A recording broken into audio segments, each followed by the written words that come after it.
Good morning student.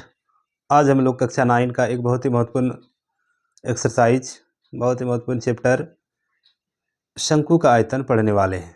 हमने पिछले class में शंकु का पृष्ठ क्षेत्रफल पढ़ लिया था। आज हम लोग उसका आयतन निकालेंगे। तो चलिए, हमारे भारत के बहुत ही महत्वपूर्ण शिक्षक खान सर और फिजिक्स वल्लाह के राह पर चलते हुए हमने इस टॉपिक को चुना। चलिए अब देखते हैं शंकु का आयतन कैसे निकालेंगे। तो शंकु का आयतन हमने आपको पहले ही बताया था कि शंकु कैसा होता है। तो इस तरह का एक, अगर देहाती भाषा में उससे कहें तो एक दोना के आकार का होता है। ठीक है, इसे हम शंकु कहते हैं। शंकु का आधार होता है वृत्ताकार और इसका शीर्ष जाके त्रिभुजाकार हो जाता है। तो यहाँ से इसको हम लोग त्रिज्या कहते हैं और इस बिंदु से शीर्ष तक के दूरी को ऊंचाई कहते हैं। तो शंकु का आयतन होता है 1/3 पाई आर स्क्वायर एच। तो चलिए इस पर हम और आगे बात न करते हुए इसका कुछ उदाहरण लेकर के आपको समझाने की कोशिश करते हैं कि कैसे होता है, इसका आयतन हम कैसे निकालेंगे। पिछले वीडियो में हमने शंकु का पृष्ठ क्षेत्रफल पढ़ा, उसका लिंक मैं आई बटन में दे दूंगा और एंड स्क्रीन में भी आपको मिल जाएगा वो। चलिए आगे इस पर हम बात करते हैं। देखिए, एक शंकु का त्रिज्या दिया हुआ है r बराबर 6 सेंटीमीटर और उसकी ऊंचाई दिया हुआ है 7 सेंटीमीटर, 6 सेंटीमीटर और 7 सेंटीमीटर। तो इसका आयतन हम निकालेंगे। तो जानते हैं हम शंकु का आयतन बराबर 1/3 पाई आर स्क्वायर एच होता है।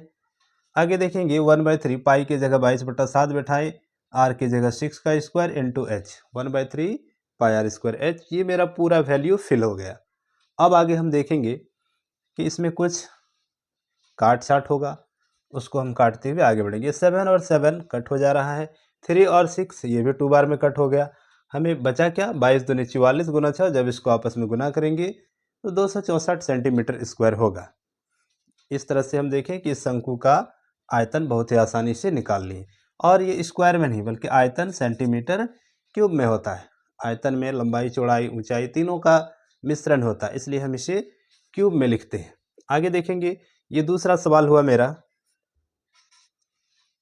r बराबर दिया हुआ है 3.5 और h बराबर दिया हुआ है 12 सेंटीमीटर।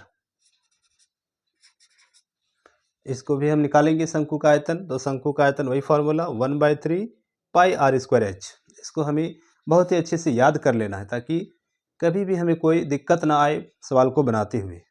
तो चलिए छात्र, हम आगे बढ़ते हैं। 1/3 पाई आर स्क्वायर एच, ये हमको याद कर लेना है। 1/3 पाई का मान 22/7, आर का मान 3.5 इंटू 3.5 2 बार लिख दिए क्योंकि हमें आर का स्क्वायर जो करना है, तो 2 बार लिख दिए इंटू 12। इसमें 7×5 = 35, 0.5 आ गया क्योंकि यहाँ पे जैसे ही हम पहाड़ा पढ़ेंगे 7×5 = 35, तो 35 में क्या था, 3 के बाद दशमलव पार हो गया। तो अगर मेरा पहाड़ा में दशमलव पार हो जाता है तो यहाँ भी दशमलव लग जाएगा ऑटोमेटिक। 7×5 = 35 और 3 4 12 कट गया। 22 गुना 0.5, 3.5 और 4 को जब आपस में गुना करेंगे तो 154 सेंटीमीटर क्यूब हो जाएगा इसका आयतन। तो इस तरह से हम बहुत ही आसानी से शंकु का आयतन निकाल लेंगे और हम अपने आदर्श खान सर और फिजिक्स वाला से प्रेरणा लेते हुए आप लोगों को आगे इसी तरह के क्लास देते रहेंगे। जय हिंद, जय भारत, धन्यवाद।